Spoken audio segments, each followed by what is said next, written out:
igi tuntun ń jóná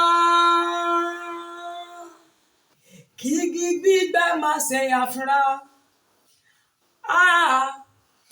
Igi tuntun ń jóná kí igi gbígbẹ má ṣe àfúrá. Gbà tí a fi agbára káká gbólódodo là, níbo ni aláìwà bí Ọlọ́run yóò yọjú sí?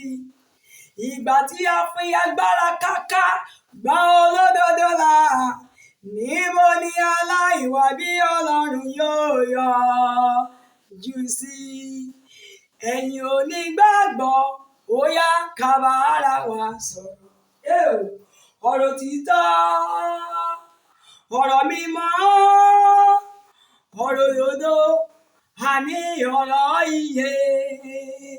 Jésù wáyé torí tiwa, ó kúkú oró níbi àgbélébùú, ó jíǹde ó wẹ̀ wá mọ́, ó sọ wá dàláyé, àrólé bàbá, ó wẹ̀ ẹ̀ṣẹ̀ wa nù.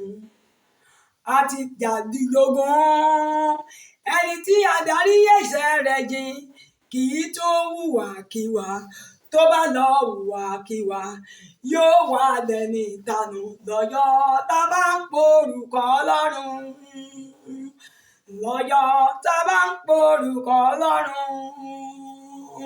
Rìn ará mi rìn pípé níwájú bàbá. Rìn ará mi rìn pípé níwájú bàbá. Hùwà mímọ́ onígbàgbọ́ o, jẹ́ kí ọ̀rọ̀ Ọlọ́run kó gbé inú rẹ̀ kí o lè jèrè.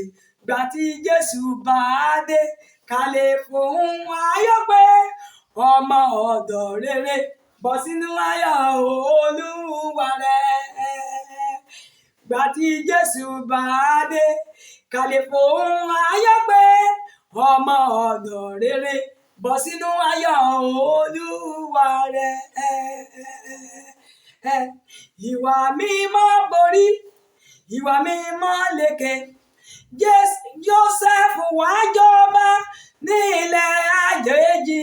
Àwọn ọmọlẹ́yìn Jésù a ò gbúdọ̀ hùwàkiwà. Tá a bá lọ hùwàkiwà, a ó wá dẹni ìtanù lọ́jọ́ tá bá ń porúkọ Ọlọ́run. Lọ́jọ́ tá bá ń porúkọ Ọlọ́run.